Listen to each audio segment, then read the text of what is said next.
So this is my custom build for Kevlar Fish Hunter. It's a pretty nice little fishing boat for one person. You can do a second person if you want, but it's a little crowded. So let's kind of walk you through it. This is a HF 280 rated for 4-man. As you can see, it's clearly not good for 4-man. One of the first things you want to do with these rafts, make them nice, is you put a wood floor in here. It makes it very sturdy. I can actually stand up and dance and turn around in this boat with that wood floor on there. Another thing that I wanted to do, I thought was really important, was putting this forward deck on here. Back here I have a bench to sit on. It's good and solid. I've tried a few different things with that in regards to kind of keep some support more on the floor, and ultimately what I ended up with was a milk crate, and it houses the battery as well. It's not the best looking, but you can always put a facade over that, make it look a little better if you're particularly worried about looks. Put a transom mount on here, so it comes with a mount for the Kevlar trolling motor, which is really small. I think it's like 12 pounds or something like that. So I put a 30-pound Minn Kota on here, and I built my own transom. Transoms are like 60 bucks or so. I probably built this one for 30 bucks. Just took a piece of scrap wood from the local hardware store, a few pieces of PVC tubing, and then I ended up adding some angle iron. I reinforced that and just bought some Walmart wheels. The lawnmower wheels were $5 to $8, I think, and you know, a few bolts. Now I have a kind of built-in cart for it. It rolls pretty decent. I'm not going to say it's a breeze, but it's definitely easier than lugging the boat down the boat ramp, or trying to reassemble it once you're down by the water. So the way this is set up, I just leave it as is. I put it in the back of my truck. This is the heavy end, obviously, and I just kind of let the backside hang out, and I just throw a flag off of it. So I have a short bed pickup truck, so this is easily a project that'll fit in any van, SUV, pickup truck. What I really do like about this Fish Hunter model is all the holes here, which make it very easy. As you can see, all the connections are really solid with some cotter pins here. Same over here. I have not really had any problems with this boat. Some things that I would be very cautious of if you want to take on this project would be, one, you know, let it sit out in the hot sun for a little bit. Not too hot of a day, but you want to let the canvas of this kind of expand a little bit. As you can see up here, when I originally designed this, I had cut so that this piece of wood here followed the seam all along here, so it was a very nice, clean, and this bow actually came off the edge of the boat, but it expanded quite a bit. I probably overinflated it, which is another mistake I did, but you know, something for you guys to be aware of. So it expanded quite a bit. So now, you know, it looks good, but it wasn't as clean and as sharp as I had it before. Some other things that I probably would have done differently on this boat, as far as this design is concerned, is this transom right here. This actually sits really high, so I have to have my motor all the way to the lowest setting before I'm deep enough to move efficiently. But also with that, with how far it is down here, I have kind of a hard time screwing my mount together because it's touching the canvas there. So I would probably be aware of maybe building this out a little further so you have room to be able to get your Minn Kota down in the water without having to mess around there too much. And it's just more of a convenience thing. It's not hurting anything by any means. So she runs well. I just used a little plywood on some outdoor carpeting. Just I took cardboard and I laid cardboard out over the boat and just kind of made my design how I wanted it on the one half, folded it in half, copied the other design so I have symmetrics. I didn't do a whole lot of measuring actually, so it's come out pretty clean for not doing a large amount of drafting or planning for it. As I said, this here was pretty clean looking before the canvas expanded.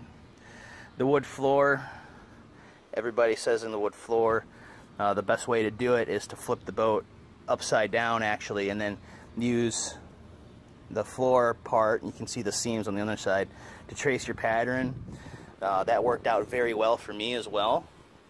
A lot of times you're going to see in other people's videos where they took a little bit of pipe insulation and they kind of ran pipe insulation around the edges here.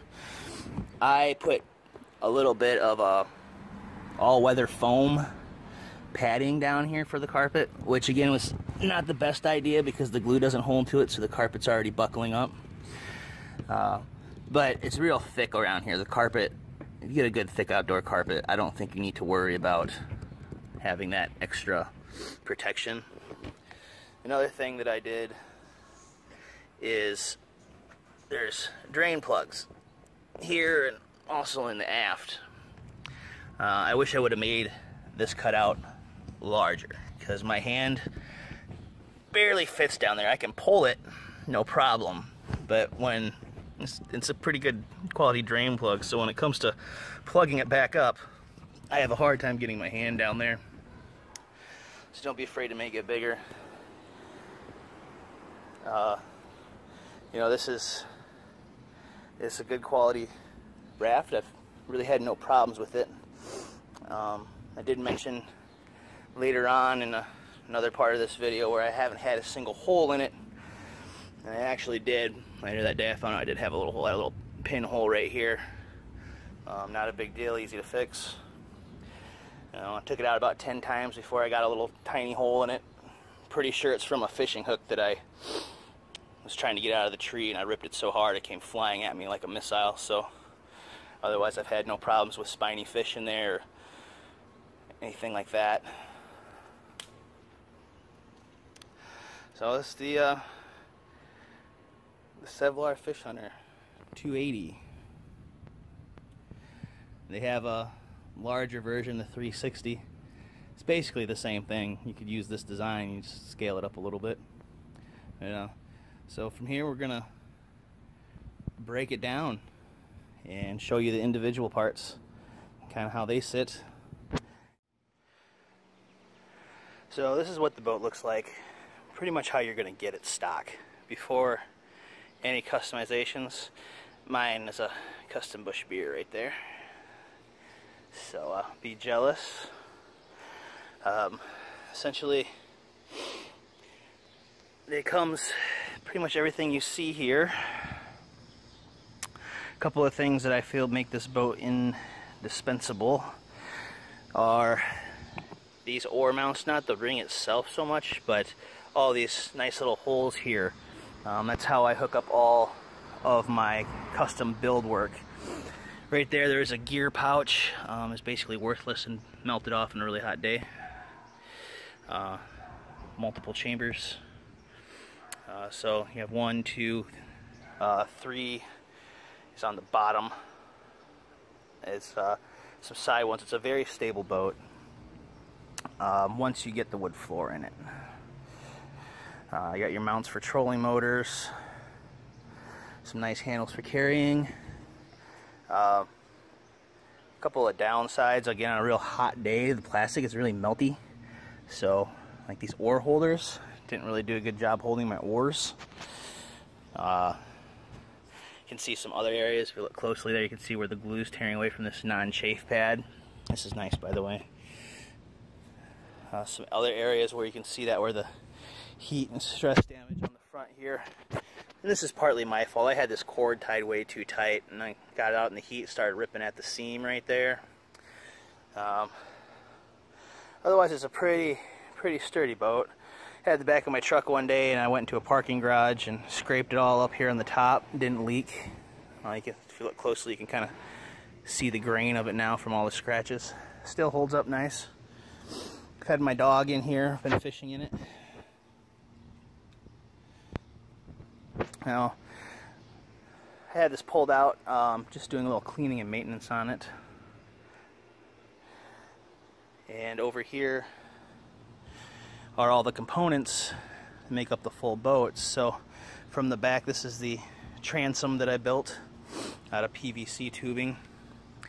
Originally, I kind of had these loose on so they could swivel and I could adjust it, making it easier to hook up. Turns out that was a bad idea for freeway travel. Things flew off. Just a little angle iron, some lawnmower wheels I got at the local Menards, and a couple pieces of flat iron to kind of reinforce it. It works fairly well.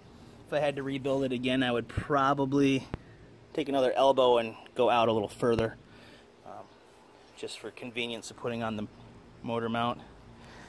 The back bench right here, just some plywood.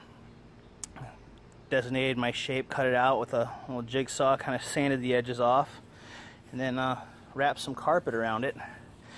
And I affixed it to just a good old-fashioned milk crate. I did that simply with a whole array of zip ties. So I laid the bottom carpet for this piece here first, and then I drilled holes through the top, put in the zip ties, and then the top layer of carpet, so it's all blended in. Here we have the floor. So I put a little carpet padding on it so it's nice and squishy. That's proved to be not so good. See how the glue's coming loose there? Feels nice for now though. A couple notches cut in it here and here, just to help out with easier drainage there and there. There's also some side ones, but I didn't want to get that fancy. And then, of course, the bow. This is the part that goes right up here. This is a lot of real estate that I saw that wasn't being used. It's a great place to put the coolers, dogs. Even had the girl up there one day, and she was just hanging out, paddling canoe style with me. I found a couple of coat hangers for wall courts. I use those for docking cleats. The underside is some PVC, some 45 angles there. Looks like I gotta re-glue this side here. Get a little screw in it, but that holds it. Again, I did the same thing that I did with the bench on here with zip ties. So I laid the bottom carpet, drilled holes through, fixed the zip ties, and then did the top. I would, if I had to do it all over again, I would have left these corners up, so I could have bent the top carpet under and then glued the bottom on so these staples weren't sticking out. Look a lot nicer, less chance of anything going on there. Alright, so I guess there's nothing left to do but to take it out on the water. Alright, so I'm out here on the water. I got a 30-pound trolling motor here hooked up. We're just humming along. As you can see, making some pretty decent time for a trolling motor.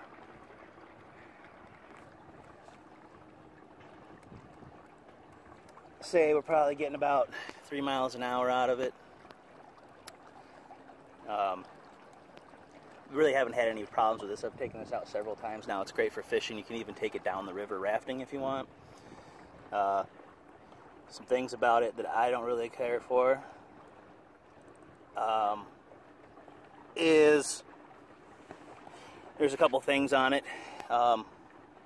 that I told you about in the garage. But other than that, this thing works out real nice. Really able to get up into kind of this weeded area here. You can see. Has no problem with any of the stumps or anything like that, fishing hooks. It doesn't pop easy. Like I said, I've taken it down the river. I've hit tree stumps, I've hit rocks, gravel bars, drug it up on the sandbars. It still holds air just as good as the day that I first got it. Give it a little speed test here. I'm sure one of the biggest things when I was building this, I always wanted to know is how fast can I go with the trolling motor. You're not really going to get more than 2 or 3 miles an hour out of it. But as you can see here, we're sitting nice and calm in the water. A 30-pound Minn Kota. Take it up to 1 here. Get going. Already getting some movement out of it, as you can see there. Now I'm going to pull on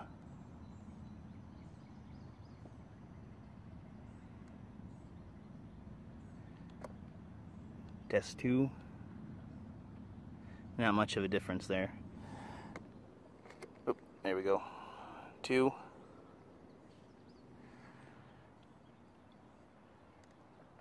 3.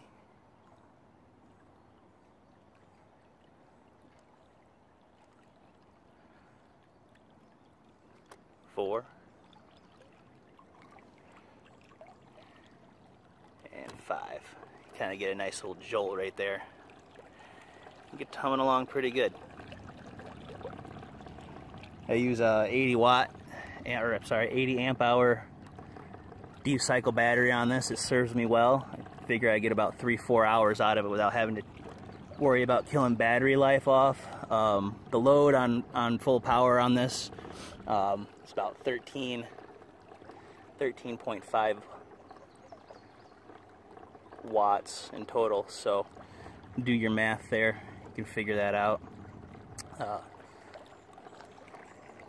Yeah, moving right along.